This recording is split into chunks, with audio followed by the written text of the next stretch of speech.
Welcome to Season 4 of the Knack for Business podcast. Question for the audience. Are you feeling called to evolve in your business or your career, but you're stuck between who you used to be and who you're meant to become?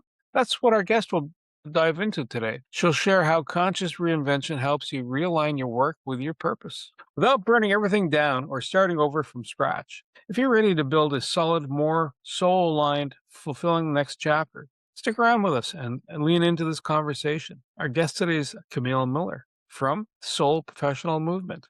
She's earned an MBA and a PhD with an ABD, is a strategic advisor who helps visionary leaders and organizations move through conscious reinvention with clarity and purpose. She's the founder of the Global Soul Professional Movement, bringing together decades of business strategy, nonprofit leadership, and psychology with intuitive insight to guide purpose-driven individuals and mission-led teams through aligned, soul-centered transformation. Camille is known for recognizing what's possible before others see it, helping her clients redefine success, realign with their purpose, and create meaningful impact without burning out or feeling they need to start over, turning wisdom into wealth and vision into action. Camille, absolute pleasure in having you here today. Welcome. And do you have a favorite quote or saying you'd like to share with us?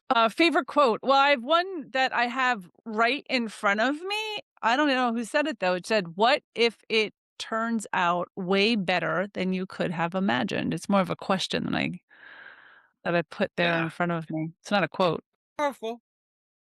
Yeah, I keep it so I look at it every day. So what was the first experience that said, success needed redefining in your own life? Like what made you come to the realization, have that soulful breath of life come through from where you Well, were once upon a time? yeah. So my background was always in not-for-profit management. So I was always a part of helping others, giving in the world. How do we give back? So that's always been who I am. But it was when I stepped down from a CEO position. Actually, I didn't step down. We lost funding from a CEO position that I had in 2015. And I was kind of figuring out what is next for me in the world. But I was working in food and agriculture, and I absolutely loved my work. But I felt for the first time that who I was dovetailed with what I did in the world. Like I felt like my professional life was part of how I show up authentically. And it made me realize that before that in corporate, I really didn't. Like I put on a persona to make everyone think that I was someone to fit in and play the role and do it. So as I moved forward, I was like, well, how can I help others be more authentic and, show up who they are in the world? But now, 10 years later, I think that is really where life is going, right? I'm in the US, I should say, and, we're seeing just drastic changes in life in general. Right. But I think it's more important. We're seeing more people step down from corporate positions or reach the ranks and just go, well, this doesn't make my heart sing. Like, how can I have more purpose and more impact and make it global? And I think that's a big part of the Soul Professional Movement. It's about, solo entrepreneurs, what I call micro entrepreneurs. They make less than $1 million. They're never going to have big teams and corporations. Those are the ones with the olive branches that are going across borders and saying, how can I support you? How can I help you? How can I, allow your truth to become, more seen in the world? And that's really where all of that came from. I have an ability to create community and people follow me. So that's what I did in the world. I am far too vain, even though it's accurate, to relate to micropreneur. That even though it really fits, I can't allow it. But I really, really like what you're saying. And to use that overused word, authentic, you say it without it sounding like a brand. You're living it, and that excites me. I was living it when that painted you as a flake. Not you. I mean, anyone who, yeah. Try again, Wayne. I hear saying here, I feel an edit coming up here. leave it in. It's authentic. I really like Yes. conscious reinvention. Tell me about that. Unpack that. Well, most of my clients and people that joined me were originally in that like midlife phase, right? That transformation. It was usually between, I would say, like 48 to 62. But now I have 30-year-olds, like, and 40-year-olds, and people are just going like, I'm not even doing that route. Like, I'm stepping into who I am now. So I kind of dropped the midlife because I've literally had people go like, I really wanted to work with you, but I'm not midlife yet. And I'm like, I got to drop that because right? But it's really just transformation. So we are reinventing ourselves. And honestly, all of us reinvent ourselves over and over. I think personally, every decade is a reinvention, right? Because we're growing and we're learning. And, who I am, I'm 58. Who I am at 58 is much different than who I was at 28 or 38 or even 48, right? So, and probably very different than who I'll be at 68. So, we're always reinventing, but making it conscious is really like leaving your legacy in the world. You're going to leave one anyway. You might as well be intentional about it. So what do we want this to look like? It almost sounds like you're wearing a suit or a uniform, and you realize I'm looking for an update on my uniform or my suit or my appearance, even a haircut. And you see that every once in a while. In the teen years, you really see it a It's lot, true. right? You're Yeah. experimenting. What do you think? What do you think has triggered people to go, I got to change it because, yeah, I feel dissatisfied. Sometimes you'll change it and you go, yeah, that wasn't it either, right? Because, I want to try skydiving, and you're up in the plane going, yeah, not so much so now. Yeah, once you actually see the drop, Yeah. how do you help them? How do you help them go? Yeah, here's a good transition. It's going to be a good fit. Yeah. I think it's gradual.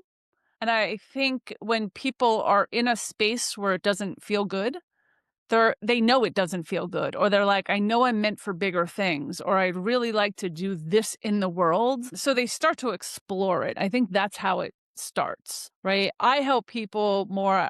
I have an online class called Corporate to Calling, but it's really about finding your purpose. It's about assessing who are you in the world? Who do you want to help, right? Where are your strengths? Because we all have different ones, right? And then how do we show up authentically? I think it began actually before the pandemic, but the pandemic made it real. Right, when we were all stuck in our houses, or here in the US, I'm in New Jersey in the US, and our commutes just normally were an hour and a half to our job, hour and a half back, right? So a lot of people were like, screw that, I'm not doing that anymore. Like, I didn't realize that being home with my family or my kids or what happens, right? Or, being able to cut my lawn in the middle of the day and not just on Saturday, and having that change was the first step to it. A lot of people didn't go back to corporate jobs. Like, as soon as they were called back, they're like, yeah, no, this is not how I want to live my life. So I think that was the first step. But each year, now we're 5 years out of that, not out since the beginning, we're becoming more authentic. But I think as a society, we're becoming more nurturing. We're becoming more collaborative, a lot more feminine energy, not on gender, but just coming together and seeing, how can we help and support people, not just here and my neighbors, but people all over the world. And that's part of the movement, which I'm starting to realize isn't just in business, it's a lifestyle, right? It's who we are becoming that's important. And then how do we dovetail all of that into our work and how we show up every day, right? The small changes. For me, I've been more authentic, but when we talk about, like, I don't even own suits anymore. I just gave them all away. Like, there is no shot in hell of me ever putting one back on again, right? That's just not who I am. But I do have a lot of tie-dye. I don't always wear it out. I don't wear it on camera,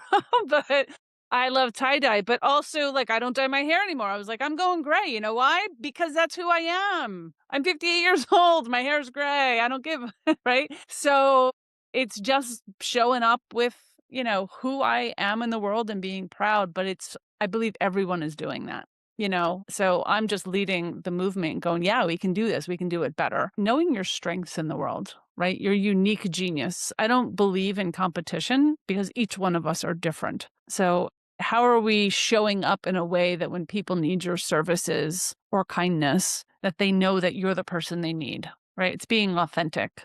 I don't even Being know what in the that question was. being in that crowd, I always love the outliers, and now you can actually pay to have gray put in, and they call it streaks. I love it. We were there first. Yes. Now, one thing Yep. that I'd love your feedback on that I get a kick out of, you meet people in the middle and they reach coach, they want to be coached, and they're either have just given up or want to give up, They're mid six-figure job. They have 8 people report to them.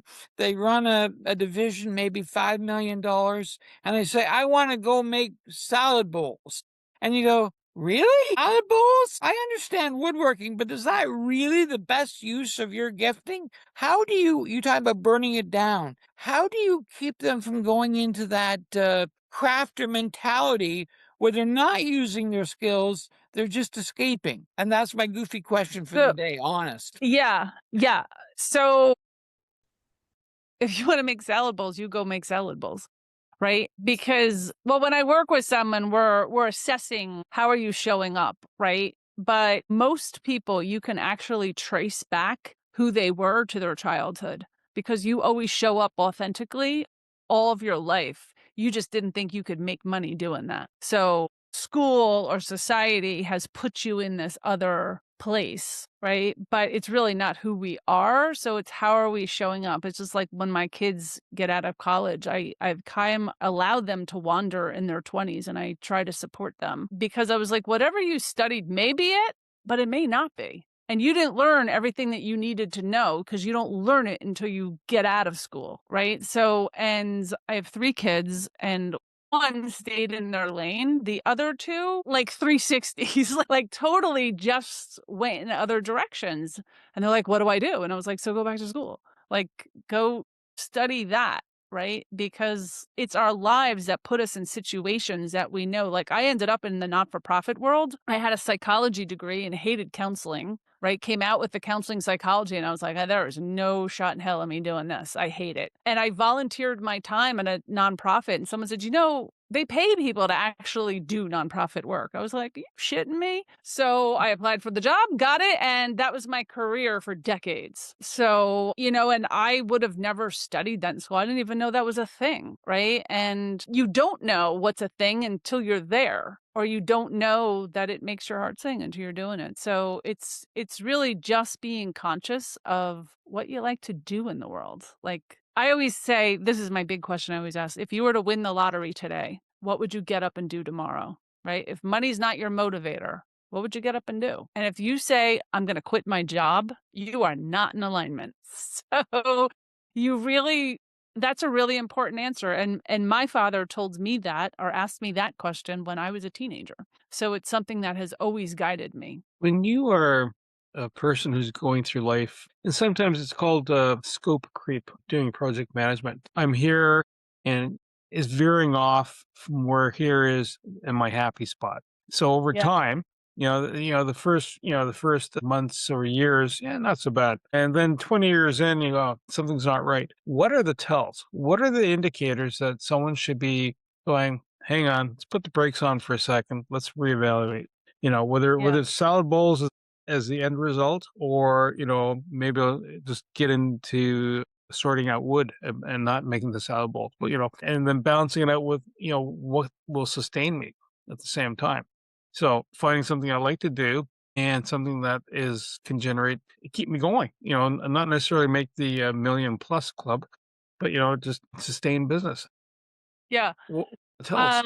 Well, one, it has to feel good to you, right? So if you love making salad bowls, then you should be making salad bowls, right? Remember, there's a multi-millionaire out there that came up with the toothpick, right? So like you never know where life is bringing you, so just allow it to happen. Yeah, but what's the trigger though that makes you go, okay, here comes the toothpick. So let's get off the pony that's going over here that hammers the nails into the wall. Sometimes where we start is not where we finish, right? Because we're growing as people, right? The business I had 10 years ago is not the business I had today, but my mission is exactly the same. So in the nonprofit world, we call it mission creeping. And when I'm coaching people, I say that's going wide, right? You're getting out of your lane. And it's like when people are getting, this certification, that certification, I can do this and I can do that and I can do this. And I was like, you're getting too wide. Like, what is one thing? Who are you? You should be able to tell me in one sentence. What do you do in the world, right? My mission had always been helping other people bring their gifts to the world. That was my mission. Right. And it's how do I do it? And sometimes I had to go back and say, okay, am I going off on a tangent? I had a podcast for 9 seasons. I ended up closing it because I loved doing it, but it had run its course to help my mission. Because I was letting people come, it was called Six Figure Souls, doing good and making money. Because so many people during the pandemic, especially, wanted to do good in the world, but they felt guilty making money doing it. Right. So I wanted to show and highlight stories. Now I don't have to do that anymore. But it's with anything, you have to say, is this aligned? Does it feel good in my body, or am I in resistance? Right. I always teach clients about almost intuition. True. Like I have a class after this that we're just talking about intuition for the whole time. Right. How do we know in our body, if we're using our body as a gauge, if this is a right move for you or it is a wrong move for you? Right. If it feels not good, like not in flow, not like, oh, I'm so happy and joy, and I just know that this is the right best move for me, that's what you want to follow. But if you're in a place of resistance, like I can't stand doing this, I hate it, but I have to do it because this is how I make money in the world, right? You're in resistance, and that is not good. It's how do we pivot out of that so you're in alignment again? Right. I've test things. That's how I do it. That's how I tell my clients to do it. Right. I had a very large membership, very large international membership at one time. And last year I actually closed the entire thing down, and it was my main revenue generator. And I was like, it just doesn't feel good anymore. This isn't what I really wanted to create. And I made it all free. It's still free today. Not my time, but everything else I did in there is free. And I put all of my basic business classes on YouTube for free. And I do that because my mission was to help other people bring their gifts to the world, right? So I teach a soul aligned business and put it on YouTube for free. It was not to make billions of dollars. That wasn't my mission. That could be a byproduct of what I do, but it's not my mission. So it's always, how do I go back to my mission? And does it feel good for me? That felt good for me to let my membership, because I had built it 10 years prior and it no longer felt in alignment. Having hundreds of people pay me lots of money every month to be in my world was great, but I didn't know them. I wasn't actually helping them, right? In a way that felt good to me anymore. When I started it worked a lot differently, but where we came, like where we ended up, is not where I wanted to be. So I was like, I'm just scrapping the whole thing. I'll rebuild. And that's what I did. Now that comes with a big revenue hit, by the way, but it's just doing it. Wouldn't you have just sold the? Sorry, uh, I get the change, and I get why the Yeah. change.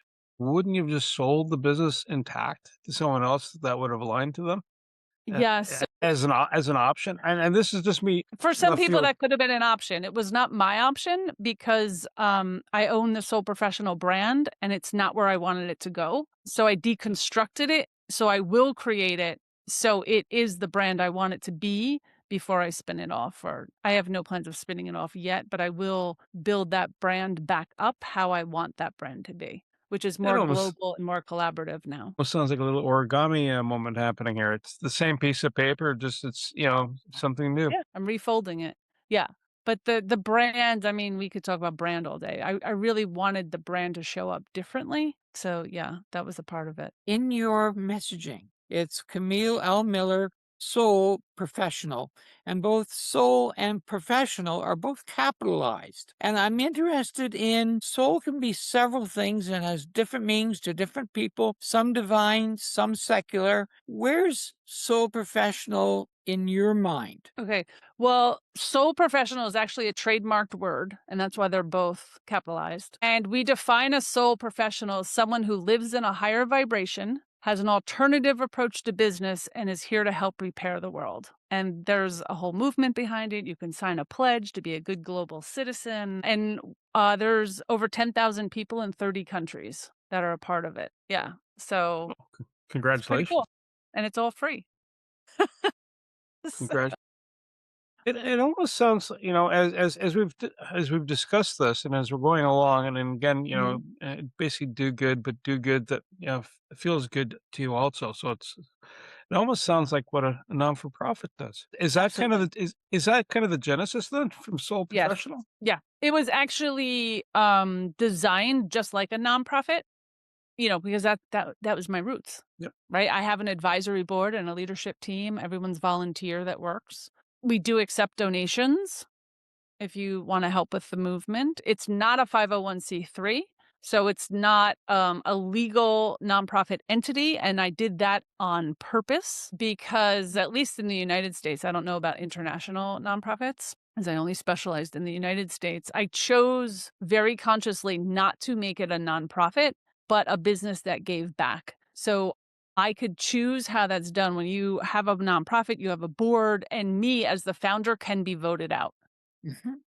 Right. So it may create that. And at some point, the idea is also to create a foundation off of it so we can do good in the world more than we're already doing, I should say. So you mentioned YouTube. There's obviously internet. How about books? I think you've got a couple of titles. I got 3 that are already out. And those were a series, 1, 2, and 3. So it's called My Ultimate Guide series. The first one is called The Ultimate Guide to Becoming a Soul-Aligned Entrepreneur. No, it's not. I'm lying. The first one's called The Ultimate Guide to Creating Your Soul-Aligned Business. The second one is called Your Ultimate Guide to Becoming a Soul Professional. And the third one is called The Ultimate Guide to Leaving Your Legacy. And there are 1, 2, 3. How do you create the business? How do you grow the business? How do you leave your legacy in the world? So there were 1, 2, 3. Those were all collaborative books. I did a lot of writing in those. And then I had other people come and contribute.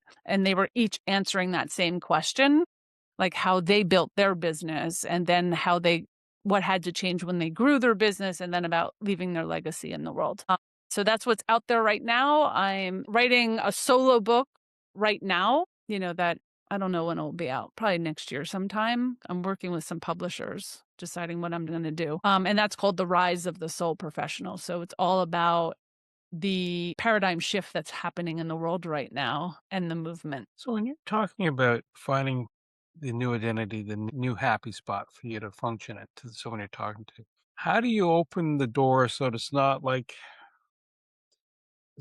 a sudden shock of cold water from a fire hose pushing it back against the wall to, yep, that's right, it becomes graduated. How do you leverage them into that space without them going through a shock and awe moment, like they just got hit by a blitzkrieg? Yeah. So most of the time, by the time they found me, they have already been a curious explorer in the world. Right. They are going through their own spiritual awakening. They felt like they had a piece of themselves they didn't bring to the world. So usually by the time they found me, they're in my light for a reason. How we do it is in my business school. I have a business school called the Soul Professional Business School. I have the Business Accelerator and a mentorship where it's a 14-week program. It's my signature program. I'm helping people with concept all the way to launch, right? So we use it as a business incubator. But for the first 3 weeks, we talk about intuition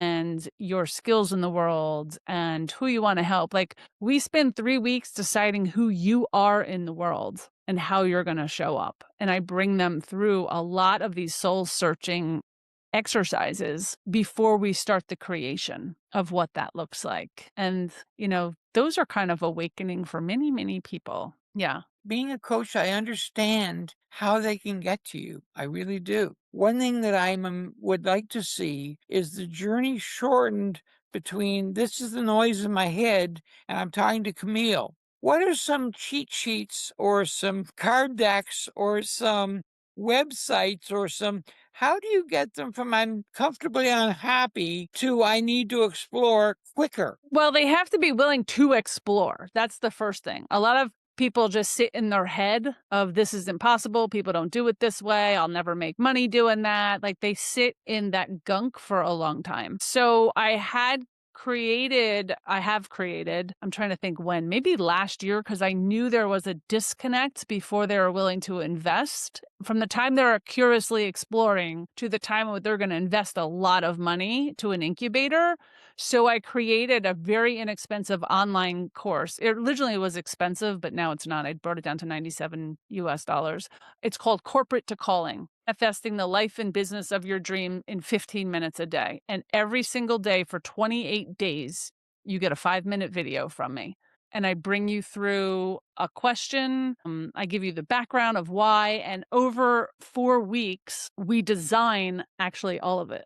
So now you've done all of the thinking, all of the assessing, all of your core values, right? And you'd started to outline things completely on your own. And people can bring that journal to me and work with me personally. They can go to the business accelerator. They can try to wing it on their own. Like there's so many things, but it just allows people to explore in their own time, kind of self-paced. And they still get me every single day. And How do they we get don't that have to on do it 20.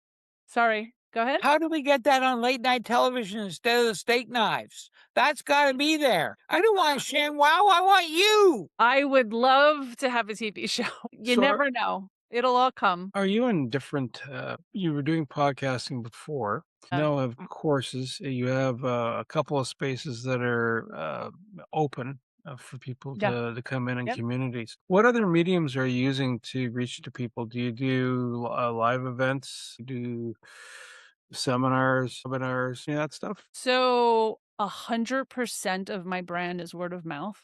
I've never spent money on anything. I do free master classes every single month that anyone can come and learn from me. Those are the recordings I put on YouTube, right? So if you want to show up live and ask your own question, you can. I also do networking for everyone all over the world. We have to add another one in 2026 because we're in so many time zones right now. That's becoming an unbelievable issue. We are also, going to do in person, which is really, I don't know how we're going to pull this off, but that's what people are asking for. And that's where we started 10 years ago. So I have the books.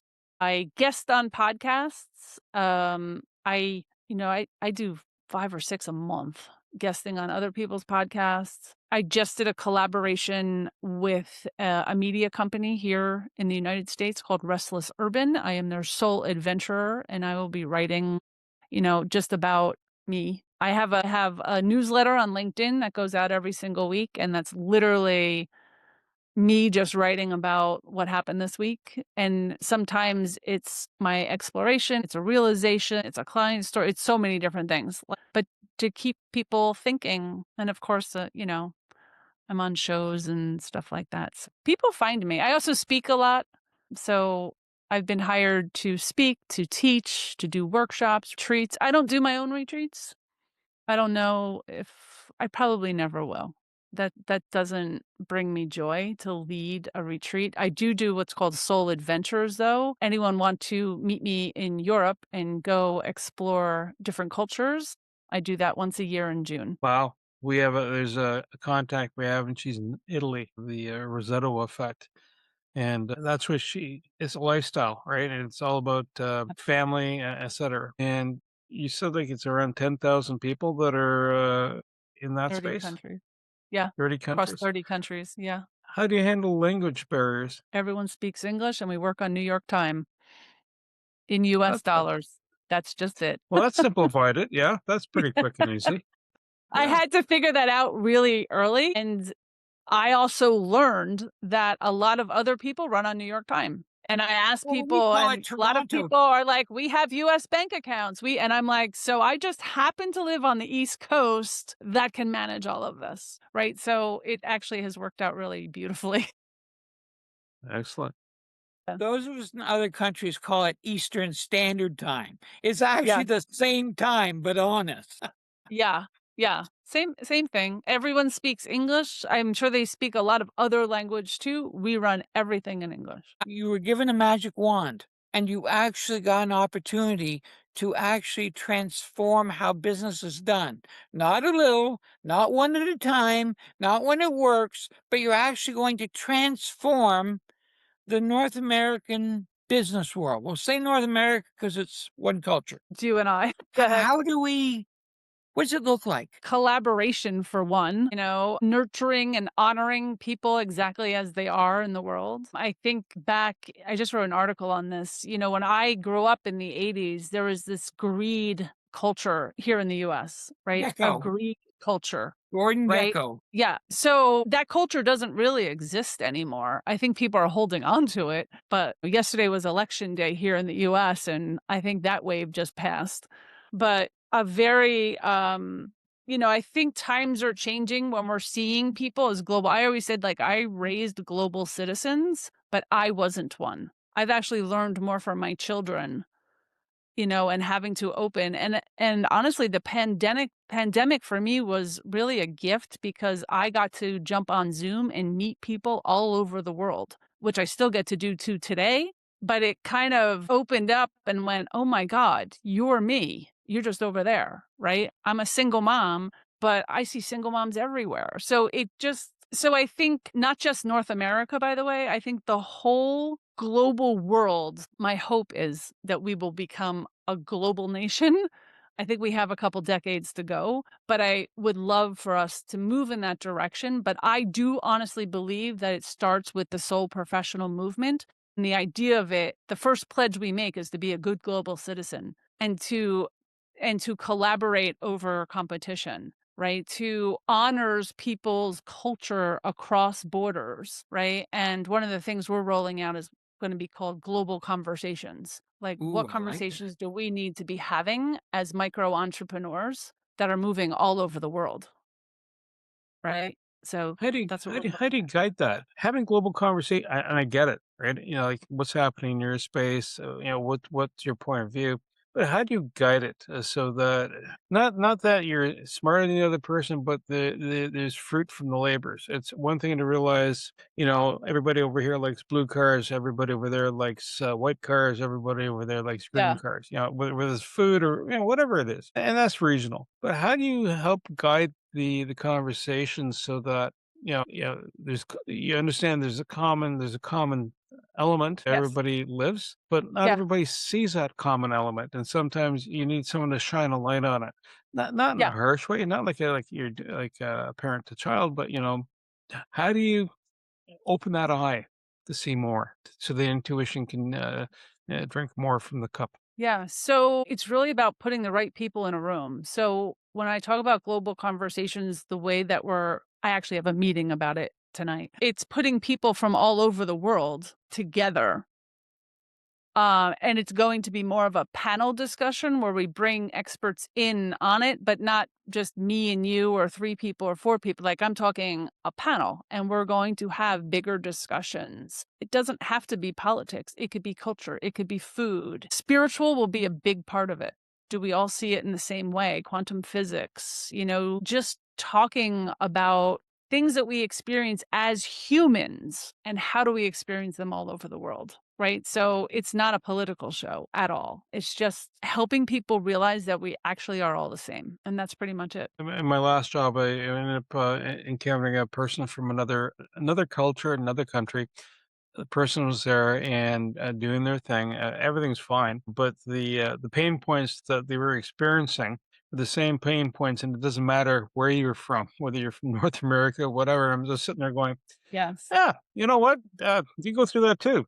Well, it makes Yeah. sense, obviously, but it's like the light bulb came on, right? So Yeah. you just observing the behaviors and going, "Yep, happy about that, not happy about that." Yeah, I'd be the same. I totally get it. Yeah.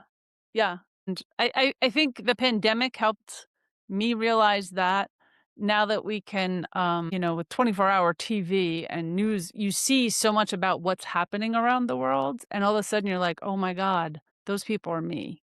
Right. When you see, the Ukraine war was a big one, just seeing moms holding their children and running. And I was like, "Oh my God, I can't even imagine that happening to me." Right? So that's where you're just like, "Oh my God." But we didn't see it before, and I think that changes everything. I think TikTok also changed my life because a while back before they changed it more, it's an American version now. We don't really see everything anymore. Seeing people all over the world and them telling us what they think of us was really eye opening, but amazing too. Right. And seeing how they view us and what's happening because we're sheltered. People think that we're kind of freer than we are. We're sheltered. We don't see any of that. So it was really interesting to be like, oh, no wonder they want to take TikTok from America, stuff like that. So it's just learning. That's very political. We probably won't have those conversations, but it also brings up conversations that maybe we should be having, right? And just having the conversation, not answering the question, just having open discussion, not coming to, well, this is the way it's going to be, or, right? It's just, what do you see? What do I see? And having people on the panel. We've picked 3 people. I don't know if it should be 3 or 4 or 5, and guess, like, we haven't really decided. Infotainment seems to Tainment. thread in to this a little bit. Can you see a world where solopreneurs are actually spending one night on a channel where they can be doing have more instead of NCIS? Sure. I mean, they have Gaia TV right now. They have stuff like that right now. That's where I spend a lot of my time. Seeing, but I study it. I study more of my things from the science perspective. That's what I love to see, because a lot of that has been shielded, like even quantum physics and spirituality and the science actually behind spirituality is fascinating to me. Absolutely fascinating to me. So I do spend a lot of time, but it's hard to find. I feel like it's more sheltered. It could just be here. I don't actually know, but I love it. I don't think you're, I think it's more, I certainly don't think it's just US. So tell me about this school. This sounds more exciting than Harvard. Tell me more. So I am a former MBA professor, and in that role, I realized that we're not actually teaching what people need to know today. We were still learning. I was still teaching the same stuff I learned in the 80s. Well, actually 90, I graduated. And I was like, this is not helpful at all. Most of us will not be billion dollar CEOs, right? I taught a global business strategy, which was really interesting because I got to teach culture and I brought people in from all over the world. And it just made me go, okay, but where are the solo entrepreneurs in the world, right? So when you look at entrepreneurship or a major in entrepreneurship, it's product. And it's 5 million and above. And that's why I use the word micro, because micro actually means under 5 million. People making under 5 million, I think micro is a little smaller when I talk about it.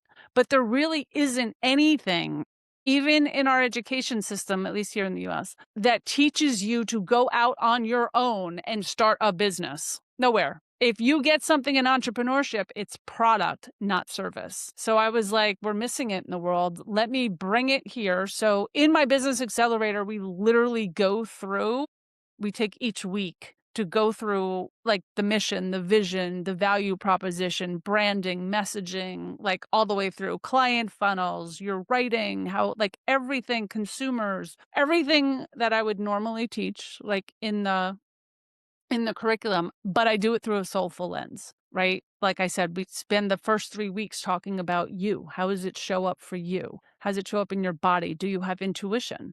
Do you know things, right? So that's a big part of it. And that's really who's drawn to me, right? And the soul professional comes from people that were in the professional world, but they didn't recognize their soul side. So we can still be professionals. We are professionals. We're just lending credibility to who we are in the world. So if this resonates, how do we connect with Camille? So the best way is to go to my website. It's soul, SOUL, professional.com.